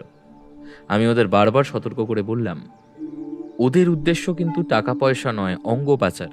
তাই তোমরা ভেতরে গেলে দেখবে পরিবেশ অস্বাভাবিক। যে করেই হোক নিজের পরিচয় ফুটতে দেবে না। দুজনকে নিয়ে আমরা সকালের আলো ফোটার আগেই শান্তিনীড়ের গেটের সামনে পৌঁছলাম। ভোরের কুয়াশার মধ্যে আশ্রমটা অদ্ভুত নিশ্চুপ। গেটের সামনে দাঁড়ানো দুজন লোক, দুটোই রুক্ষ মুখ, চোখে সন্দেহের ঝিলিক। দত্ত কাঁপা গলায় বলল, বাবা, আমাদের কেউ নেই, ছেলে বিদেশে, আর টাকার টানাটানিতে ভাড়া বাড়ি রাখবে না আমাদের। 2 দিন একটু দুমুঠো খেতে চাই। গার্ড দুজন প্রথমে কিছুটা সন্দেহ করলেও তারপরে সহজেই তাদের ভেতরে ঢুকতে দিল। আমি দূর থেকে দাঁড়িয়ে দেখলাম গেটটা ধীরে ধীরে বিষের মতো বন্ধ হয়ে গেল, আর দত্ত ও লতা অদৃশ্য হলো। আমি তখনই জানতাম খেলা শুরু হয়ে গেছে। সকাল গড়াতে না গড়াতেই দত্ত আমাকে যে সিগন্যাল দেওয়ার কথা ছিল তা কিন্তু এলো না। আমার বুক ধকধক করতে লাগলো। আমরা ঠিক করেছিলাম ভোর 6টা নাগাদ আশ্রমের ভেতর থেকে ছোট্ট সাদা রুমালের ইশারা দিলে বোঝা যাবে যে তারা নিরাপদে ভেতরে ঢুকে পড়েছে। কিন্তু 7টা বেজেও কোনো ইশারা নেই। প্রতিটা মুহূর্ত আমার কাছে 1 ঘন্টার মতো দীর্ঘ মনে হচ্ছিল। আমার ছকটা কি তবে ব্যর্থ হলো? আমি একা দাঁড়িয়ে আছি। পুরো কুয়াশা, নিস্তব্ধতা আর ভেতর থেকে ভেসে আসা অস্বাভাবিক এক ধরনের গুঞ্জন আমাকে অস্থির করে দিল। ঠিক 8টার মাথায় দূর থেকে দৌড়ে এলো এক খ্যাপাটে ছেলে মানুষ, সেই ইনফর্মার যাকে গতকাল ওখানে লাগানো হয়েছিল। সে হাঁপাতে হাঁপাতে বলল, দাদা, দাদা, ভেতর থেকে লোক চিৎকার শুনেছি, কারা যেন কাউকে মাটির নিচে নামাচ্ছে। আমি আর দেরি না করে প্রবীর কাকুকে খবর পাঠালাম। উনি বললেন, অপেক্ষা করো, আমরা দল নিয়ে আসছি। কিন্তু আমার মনে হচ্ছিল ওরা আর সময় নেবে না। হয়তো দত্ত আর লতার পরিচয় ফাঁস হয়ে গেছে। আশ্রমের ভেতরের বন্দীদের ওপর হামলা শুরু হয়েছে, এটা নিশ্চিত। এখন এক মুহূর্ত অপেক্ষা করা মানেই অনেকগুলো প্রাণের ঝুঁকি নেওয়া। আমি একটা সিগারেট ধরালাম, কিন্তু টানতে হলো মাত্র একবার। হঠাৎই শান্তিনীড়ের ভেতর থেকে একটা তীব্র গোঙানির শব্দ উঠল। আমার আর দেরি সহ্য হলো না। পেছনের দেওয়ালটা খুব উঁচু ছিল না। আমি ক্ষিপ্র ভঙ্গিতে একটা গাছে উঠে লাফ দিয়ে ভেতরে পড়লাম। নিজের জীবন ঝুঁকিতে ফেলে ভেতরে ঢোকা ছাড়া উপায় ছিল না আমার। আমার ভেতরে ভয় নয়, এক তীব্র ক্রোধ কাজ করছিল তখন। ভেতরে ঢুকেই দেখি অস্বাভাবিক নীরবতা। আশ্রমে থাকার কথা প্রায় 20 জন বৃদ্ধ বৃদ্ধার, কিন্তু কাউকে দেখা যাচ্ছে না। ঘরগুলো খালি। বাতাসে যেন স্টোরিলাইজড ওষুধের গন্ধ। তারপরেই আমার কানে এলো লোহা ঘষাঘষির শব্দ, যেন কেউ বদ্ধ দরজার ওপাশে কিছু লুকাচ্ছে। আমি দ্রুত এগোলাম। নিচের দিকে সার ঘরের কাছে যেতেই দেখি একটা ঘরের দরজা খোলা, ভেতরটা আধো অন্ধকার। এক কোণে পড়ে আছে একজন অচেতন মহিলা, কিন্তু তিনি দত্ত বা লতা নন। এই মহিলা সম্ভবত চন্দ্রলেখা দেবী বা অন্য কোনো বন্দী, যাকে অস্ত্র পাচারের জন্য প্রস্তুত করা হচ্ছিল। ঠিক তখনই আমার মাথার পেছনে কারা যেন আঘাত করতে এলো। আমি দ্রুত সরে এলাম। দেখা গেল দুটো গার্ড, একজনের হাতে লাঠি, অন্যজনের হাতে ছুরি। আমাকে দেখি খেঁকিয়ে উঠল। আমি আর দেরি না করে দুজনের ঘাড়ের গোড়ায় শক্ত ঘুষি কষে ফেললাম। তারা মাটিতে লুটিয়ে পড়ল। এবার বুঝলাম ওরা বন্দীদের জমির নিচে থাকা ভূগর্ভস্থ কক্ষে লুকিয়ে রেখেছে। ঠিক সেই মুহূর্তে বাইরে প্রবীর কাকুর সাইরেন বেজে উঠল। অভিযান শুরু হয়ে গেছে। প্রবীর কাকুর নেতৃত্বে পুলিশ পুরো আশ্রম ঘিরে ফেলল, কিন্তু পাচারকারীরা প্রস্তুত ছিল। তাদের হাতে বিদেশি পিস্তল আর ছিল একটা পুরনো গোদামের ভেতর থেকে তৈরি গোপন পালানোর রাস্তা। গেটে দাঁড়ানো প্রথম 2 গার্ডই গুলি চালিয়ে দিতে লাগলো। পুলিশও জবাব দিল। গুলির শব্দে আশ্রম জুড়ে আতঙ্ক ছড়িয়ে পড়ল। আমি গুদামের দিকে এগোতেই দেখলাম 3 জন পাচারকারী বৃদ্ধাদের টেনে হিঁচড়ে নিচের ঘরে নিয়ে যেতে চাইছে। দত্তকেও আমি বাঁধা অবস্থায় দেখলাম। দত্ত এবং লতা ভেতরে প্রবেশের পরেই তাদের সন্দেহ হয় এবং সত্যকে আটক করা হয়। ওরা আমাকে দেখেই গুলি ছুড়ল। আমি একটা স্তম্ভের পেছনে লাফ দিয়ে বাঁচলাম। পুলিশ ধীরে ধীরে ভেতরে ঢুকে ওদের চেপে ধরল। প্রায় 5 মিনিট ধরে তুমুল গুলির লড়াই চলল। শেষে পাচারকারীদের একজন পায়ে গুলি খেয়ে লুটিয়ে পড়ল, 2 জন আত্মসমর্পণ করল, আর 2 জন অন্ধকার গলিতে পালাতে গিয়ে পুলিশের হাতে ধরা পড়ল। তুমুল লড়াইয়ে সাহস পুলিশের জয় হল, কিন্তু বন্দীরা কি সুরক্ষিত? অবশেষে পুরো আশ্রমটাকে নিরাপদ ঘোষণা করা হলো। পুলিশের সঙ্গে আমি ছুটে গেলাম ভূগর্ভস্থ কক্ষগুলোর দিকে। স্যাঁতস্যাঁতে দেওয়াল, সিমেন্টের মেঝে আর একটার পর একটা লোহার শিকের ঘর। ভিতরে কুয়াশার মতো অন্ধকার। যে দৃশ্যটা আমরা দেখলাম তা আমার জীবনে আমি ভুলব না। হাত পা বাঁধা অবস্থায় প্রায় 7-8 জন বয়স্ক মানুষ স্তব্ধ হয়ে বসে আছেন। কেউ কাঁদছেন, কেউ শূন্য দৃষ্টিতে তাকিয়ে আছেন, কেউ হয়তো অনেক দিন না খেয়ে আছেন। এই মানুষগুলো কেবল শিকার নয়, তারা একটা অমানবিক ব্যবসার কাঁচা মাল। পুলিশ দরজা ভাঙতেই তারা একসঙ্গে কাঁদতে শুরু করলেন। ধীরে ধীরে সবাইকে বাইরে আনা হলো। তাদের মুখে ভয়, শরীরে যন্ত্রণার চিহ্ন, তবু চোখে ছিল জল আর বেঁচে ফেরার স্বস্তি। সবাইকে বাইরে নিয়ে যাওয়ার পর আমি খুঁজতে লাগলাম চন্দ্রলেখা দেবী কোথায়। মনে হচ্ছিল যেন দম বন্ধ হয়ে আসছে আমার। তারপর দত্ত ইশারা করে আমাকে একটা ছোট্ট কক্ষে নিয়ে গেল। ভেতরে বসে আছেন ফ্যাকাশে, দুর্বল কিন্তু জীবিত চন্দ্রলেখা দেবী। আমাকে দেখেই তিনি কান্নায় ভেঙে পড়লেন। তুমি না এলে আমি বোধহয় আর বাঁচতাম না। কি হয়েছিল? কিভাবে আপনাকে ধরে নিয়ে এলো কাকিমা? সেদিন দুপুরে 2 লোক এসে বলল আপনার ছেলে টাকা পাঠিয়েছে, ব্যাংকে যেতে হবে। আমি বিশ্বাস করে বেরোলাম। তারপর ওরা আমাকে একটা গাড়িতে তোলে, চোখে কাপড় বেঁধে এখানে এনে রেখেছিল। 1 মাস ধরে আমাকে দিয়ে টাকা তুলিয়েছে। প্রথমে ভয় দেখিয়ে, পরে অচেতন করে। তিনি হাত দেখালেন। সুই ঢোকানোর ক্ষতচিহ্ন। এই ক্ষতচিহ্নগুলো আর্সেনিকের দ্বারা স্লো পয়জনিং এর প্রমাণ বহন করছিল। ওরা বলতো বুড়ো মানুষদের কেউ খোঁজে না, তাই আমাদের ধরে এনে আমাদের শরীরটাই বিক্রি করত। গত মাসে 1 বৃদ্ধাকে আমার সামনে নিয়ে গিয়েছিল, আর সে ফেরেনি। আমি মাথা নিচু করে রইলাম। এই নির্মমতা কল্পনা করা কঠিন। চন্দ্রলেখা দেবী শেষ কথাটা বললেন। ওরা বলেছিল এই মাসের টাকাটাই শেষ, তারপর নাকি আমাকে হাসপাতালে পাঠাবে, সেখানে ভালো চিকিৎসা দেবে। কিন্তু আমি জানতাম ওটা মানে মৃত্যু। অবশেষে পুলিশের জেরায় শেষ পর্যন্ত ধরা পড়ল রাম হরি ভট্ট। দেখতে শিক্ষিত, ভদ্র, পরোপকারী, কিন্তু ভেতরে ছিল এক নরপিশাচ। রামহরি স্বীকার করল। বিদেশি এক দল সাহেবের সঙ্গে আমার চুক্তি ছিল। ইউরোপের কিছু গোপন ক্লিনিক আমার কিছু মধ্যপ্রাচ্যের ধনী রোগীর কাছে অর্ডার আসত। কিডনি, লিভার, অস্থিমজ্জা, এদেশের বয়স্কদের অঙ্গ বিদেশে খুব দামি। আমি দাঁতে দাঁত চেপে বললাম, তোদের মতো মানুষের জন্যই মানুষ মানুষকে ভয় পায় আজকে। ব্যোমকেশ বক্সী, তুমি জানো না এটা ব্যবসা। বৃদ্ধরা সমাজের কাজে আসে না, তাদের ছেলে মেয়েও ফেলে রাখে। আমরা শুধু ওদের জীবন শেষ হবার আগেই তাদের মূল্য উদ্ধার করি।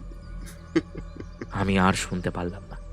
বললাম, যে সমাজে তুমি বিশ্বাস হারিয়েছ সেই সমাজেই তোমাকে শাস্তি দেবে। আর মানবিকতার যে অবশিষ্টটা আছে সেটা তোমার মতো মানুষদের কারণে শক্ত হয়েই উঠবে। রামহরির পেছনের ঘর থেকে উদ্ধার হওয়া কাগজপত্রে সব প্রমাণ মেলে। বিদেশি সার্জনদের নাম, পাচারের রুট, বৃদ্ধাশ্রমের খরচ ডাকতে ভূয়া এজেন্সি, প্রতিটি বৃদ্ধের ওপর করণীয় অঙ্গ প্রক্রিয়ার তালিকা, তাদের মৃত্যুর সম্ভাব্য সময় গণনার নোট। এ যেন বিজ্ঞান আর নরধমতার মিশেলে বানানো এক অশুভ ব্যবসা। রামহরিকে হাতকড়া পরানোর সময় তার চোখে কোনো অনুশোচনা ছিল না, ছিল শুধু হীন গর্ব। অপারেশনের শেষে আমরা সবাই থানায় ফিরলাম। চন্দ্রলেখা দেবীকে বাড়ি পৌঁছে দেওয়ার সময় শচীনের চোখ ভিজে যাচ্ছিল। সে দৃশ্য দেখে আমার বুকেও কিছু একটা নড়ে উঠল। এক ধরনের দায়বোধ, এক ধরনের তাগিদ, যেন কোথাও আমাকে কেউ ডাকছে। প্রবীর কাকু আমার কাঁধে হাত রাখলেন। ব্যোমকেশ, আজ তুমি না থাকলে আমরা এই চক্র ধরতেই পারতাম না। পুলিশি কাজ তোমার রক্তে আছে। আমি মৃদু হাসলাম, বললাম, কাকু, আজ বুঝলাম মানুষের অদৃশ্য দিকটাই সবচেয়ে বিপজ্জনক। সত্যকে খুঁজে বার করা শুধু আগ্রহ নয়, এটা একটা দায়িত্ব। আমি তখন জানলার বাইরে তাকালাম। আকাশ তখনও ধূসর, তবে তার নিচে শহর আবার নতুন করে শ্বাস নিচ্ছে। বয়স্ক মানুষগুলো যারা মৃত্যুর হাত থেকে ফিরল, তাদের মুখ আমার স্মৃতিতে গেঁথে গেল। আমি বললাম, আজ থেকে আমি ঠিক করলাম, এটাই আমার পথ। অপরাধের পথ যতই জটিল হোক, সত্যের পথ আমি ছাড়ব না। প্রবীর কাকু গর্বে হেসে বললেন, আজ থেকে কলকাতায় নতুন একজন সত্য সন্ধানী জন্ম নিল। আর সেই দিন থেকেই ব্যোমকেশ বক্সী পাকাপাকিভাবে অপরাধ ও রহস্য ভেদনের জগতে পা রাখল। এটাই আমার সত্যিকার শুরু। এক নাগারে কথা বলে এবারে ব্যোমকেশ থামল। ওর কথাগুলো এখনো কানে বাজছে। আমি আর বৌঠান দুজনেই মন্ত্রমুগ্ধ। প্রথম কেস, তাতেও এত সফল ও। তার অভিজ্ঞতা যে খাসা হয়েছিল তাতে সন্দেহ নেই। সকালের একঘেয়েমিটা এবার কেটেছে। বেলা প্রায় 1:30 বাজে। গল্প শুনতে শুনতে সময়ের খেয়াল আর হয়নি। স্নান খাওয়াটা সারা দরকার। আমরা সকলেই এবারে উঠে পড়লাম।